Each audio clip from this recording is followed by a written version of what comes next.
Show you what it's like every single day. Putting in the work, ain't no other way. Everything you see in your dreams can come true. You gotta understand that it all starts with you. Starts with you. Go, go, go, go, go, go. Yeah, you wanna make it, you gotta go hard tonight. Yeah, you gotta go hard tonight. I started thinking about 55 at 21.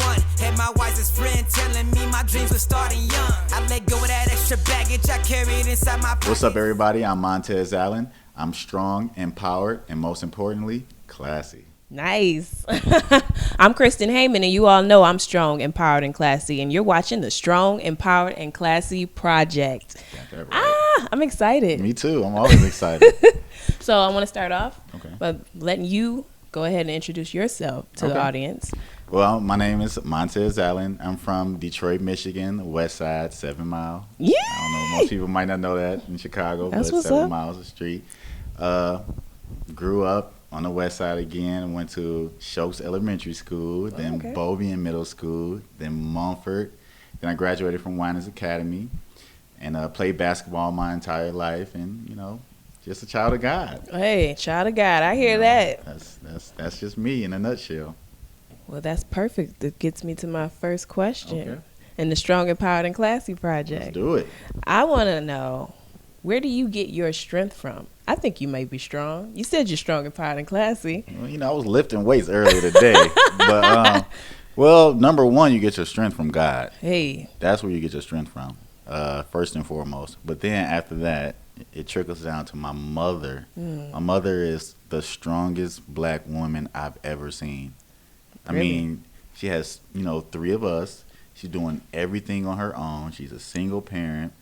She's just holding it down, and she's been doing it forever, since I can remember. Wow. So I get my strength from her, and she don't know this yet, but she probably will if she sees this. She always tells me, like, I want a Jag. So it's like I want to retire my mother because she's so strong and she's been doing it for so long that I just want her to enjoy her life and don't work with somebody for the rest of her life, I hear that. I absolutely hate that. So I get my strength from God first. That's where you get all your strength for. I pray for it every day. And then my mother. Oh, that's beautiful. So when you say it's 3 of you, is it brothers, sisters, or? I have an older brother. He's 33. And I have a younger sister who's 25. Beautiful. And she's in the Navy, and it's Veterans Day. So shout out to you, Shanae. So that's kind of like your driving force. You want to get that Jag. You Yeah, you want to get that Jag for your mom. I want a Phantom for myself. Oh, I hear you. And then, I want to get that Jag for my mother. But I want to, she says a Jag, but once she see that Bentley, she's going to be like, oh, Montezz, what's a Jag? Oh. Or should I give Right. her what she wants? I don't know how that works. Whatever she wants when she sees it. But I think just seeing the Jag would mean so much. Yeah. If you just kind of surprised her with it. That's the dream, I to definitely give get back to your parents. Definitely get my strength for God and then my mother. Your mother. Love it. So, okay, let me just bring you over to passion. What are you most passionate about?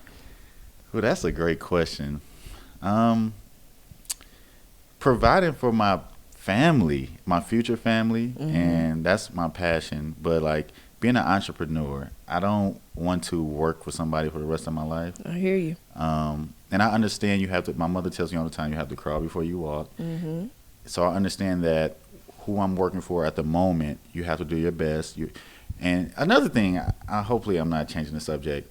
We have to understand that we're not working under people. We're working under God. We're supposed to Say that. We're not working for people or under people. We're working for God. For God. Like, we're supposed to please Him. I know we have bosses and we're supposed to respect Him and the bosses or whatever, but we're supposed to please God first in whatever we do. And then it's like it'll kind of show its own face and with the bosses. So don't idolize your job and your boss and overwork yourself for the wrong reasons. And I'm learning that, I'm learning that, but I am very passionate about being an entrepreneur. And I was always told that you shouldn't put all your goals and out on the table, but I'm very passionate about providing for my future family and being an entrepreneur. I hear you. Wow, I'm already inspired. Like, that was just the first 2 questions, and I'm already seeing a trend about preparation and following God. God is a powerful force in your life. Yes. I mean, like, we all are human. We all do things that doesn't please God. Yes. But I feel like if you every day we try to work toward being the best that we can be, then we'll get there. We'll get he there. He gives us the grace. So it's the grace. Thank God for the grace. The grace. That's the journey we are all on. Growth. All right. So empowerment. What would you say you're most empowered by? Like, where does your empowerment derive from? God first. God Everything first. derives from God first. It starts with God. Yeah, God first. Okay, so what would be next? My mother. Your mother. And then, I don't want this to sound like a sob story, but like my family situation. I don't, like, we work so hard. You know, my mother works so hard. My brother, my sister, my aunt who used to live in this place worked so hard for this.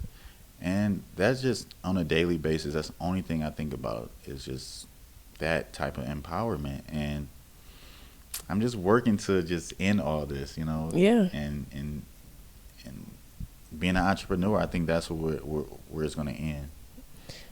So, sorry to interrupt, but how does it feel to still live in this space where your auntie once lived? Is it helping you stay hungry to move forward, you know, keep the dream alive, or what is it? What is it for you? I can still feel her because my aunt passed away. So like my aunt took me in when I moved here for grad school to go to DePaul. So I was living for her for like 3 years. Yeah. And you know, that C word, that cancer word, you know, but I mean, she lived after they diagnosed her with cancer. She lived like another 7 years. So it was still a blessing. And like I said, everything happened for a reason. Right. You know, I wanted to go to Michigan State. I wanted to go to Syracuse, and nobody accepted me. So looking back, God was like, no, Montezz, it makes sense for you to go to DePaul. You can stay with your auntie, so you won't have to live on campus. You know, she's going to take you in during that whole process. So it feels a little weird that, you know, I still have her pictures out on the wall, but I think it gives me strength every day seeing, like, my auntie took me in. She didn't have to do that. She has no kids. So I was like her child. She took me in. She didn't charge me rent until I graduated and started working, which is cool. Yeah. And I just looking at what she did every day is like, okay, I understand. And as I get older, I know what it takes. And everything happens for a reason, man. You made it your strength, and you're empowered by it. It's beautiful. Like, I know that's a struggle. Like, I know it takes a minute to, like, take all that in. Your mind is strong right now. It's strong. And then just to see her room over there. Yeah. When I come in, she's not here. And when I used to come in, she used to just work. Not necessarily work, should I say, cook all the time. Like, it was Thanksgiving. Shout out to my metabolism. Right? Like, I can't I can't see it. It's very fast, but I mean, I just love her, man. I love her. I miss her. Oh, well, it's a beautiful home. It's Thank well decorated. Like, Thank you. You're very blessed space, and I can feel the great energy here. It doesn't feel sad here. It feels happy. No. It feels good. We're ambitious. We're like dreamers in here. So let's make it work. Let's make it happen. The Lord said joy will come in the morning. Say that. I'm telling you, you might weep for a day, but joy comes in the morning. Joy. Ooh, you better preach a sermon in here. Somebody told me one day, like, Montezz, I could see you being like a preacher because I talk about God all the time. Hey, I'm like, that's what's what wrong you're with supposed that? to do. I'm Minister. like, what's wrong with that? So Minister. I show you what it's like every single day.